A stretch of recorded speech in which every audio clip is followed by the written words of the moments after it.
Hi, I'm Susanna Crawford, GiveSmart's community manager, and this is a jam session. Our quick conversations with fundraising professionals to share how they have successfully and creatively diversified their funds, all in hopes that you can do it too. Today we are talking with Pam Betts, principal of Betts and Company, as well as a GiveSmart member. Our topic today is virtual campaign sponsorships, a topic vital for many organizations to get right. So we're going to jump in here with some rapid fire questions. Pam, are you ready? I'm ready. Okay. First one, how long has Betts and Company been around and what's your mission? Well, we're a well-established 20-year consulting firm serving Arizona and the Southwest primarily. We have been partnering the community to raise people and money. We focus in on community resource development, and that's the integration of innovative fund development strategies along with effective volunteer management and leadership principles. And we've done most of that through special event planning, strangely enough, because we've been able to develop the leadership that goes on to for those people to serve as board members, et cetera, and major fundraisers. Fantastic. Such a good resource. Okay, second rapid fire. What is the biggest fundraising lesson you took from 2020? Oh, absolutely. Number one, you've got to risk and you've got to walk in faith. Yes. Number two, you've got to pay, you really get what you pay for. And number three, I would say the important thing is you don't want to limit your special events to a ballroom anymore. I can't see myself going back into one very soon. Yes. And Oh, sorry. Okay. And then, sorry about that. And the rapid fire question left is, what is your fundraising superpower? well, I think this year, and most importantly, as I look to the future, is GiveSmart. If we had not partnered up with you, invested in all of the many services that you provide, I kind of like call it one-stop shopping, if you will. We didn't happen to use an auction, but we had the ability to be able to have excellent communication through our social media, reservations, tracking and reports. And the most important thing is the actual night of the event, we had your technical support and we knew exactly that we were in good hands. Wonderful. I'm glad that was a great resource for you. Okay, we'll move right into virtual sponsorships here. So we first connected Pam through a virtual event you did with an organization, Smiles and Beyond. So can you first kind of walk us through what your thoughts were when creating these virtual sponsorship packages and how did you approach those conversations? Well, I think the important thing is we had developed a committee of approximately 25 people. And we decided what our theme would be, oh, the places you would go.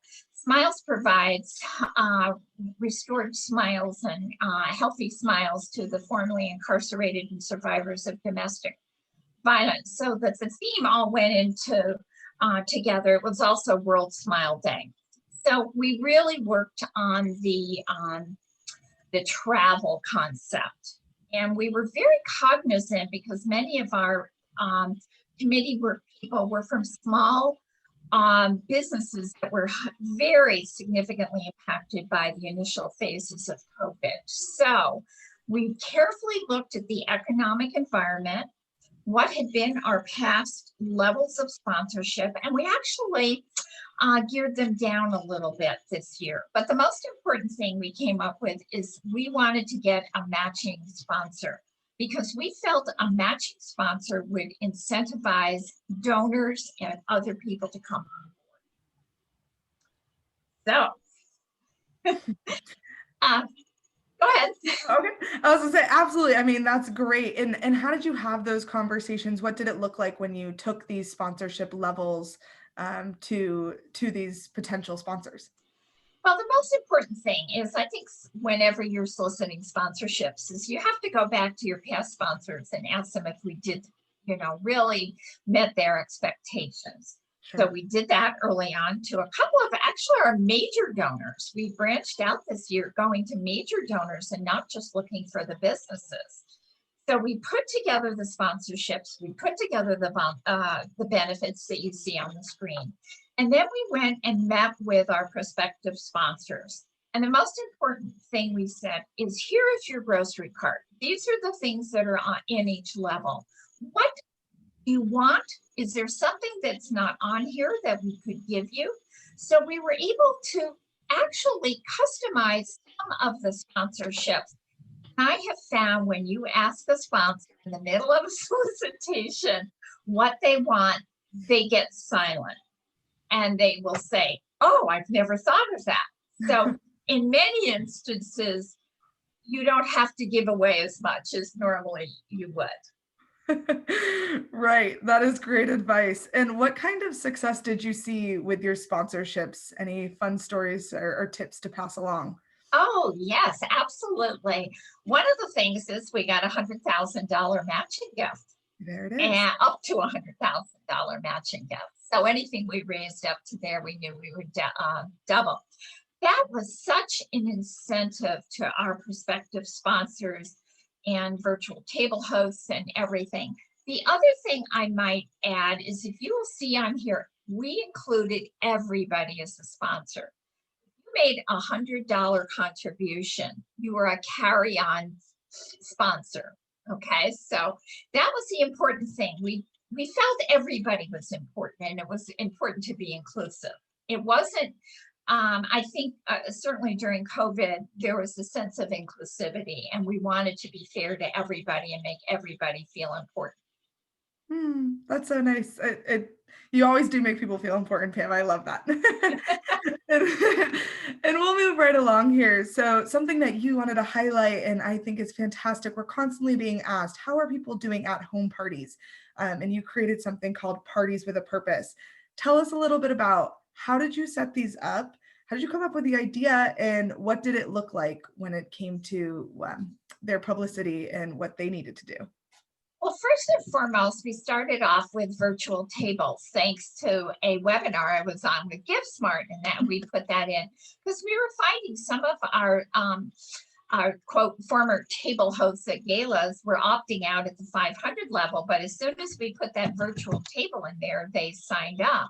But it was very, very important to engage our committee members. We had three goals. We wanted to make sure everybody felt included and that they were part of this. We didn't have committees like we normally do for events and things like that.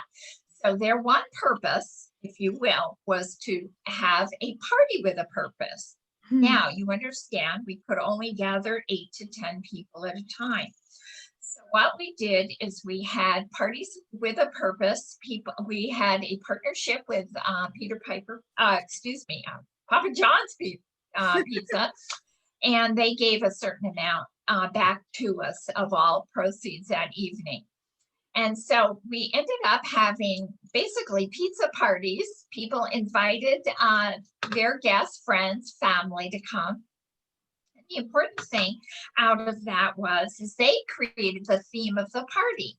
We asked them, as you see, we see Letitia Fry here. She was doing a live stream funded need, and people were sending in pictures and posting them on Facebook and all of our social media sites. So you could really see these people, as they were participating in these viewing parties. So it was very successful. But the most important part is that we found that everybody that attended these party made a donation.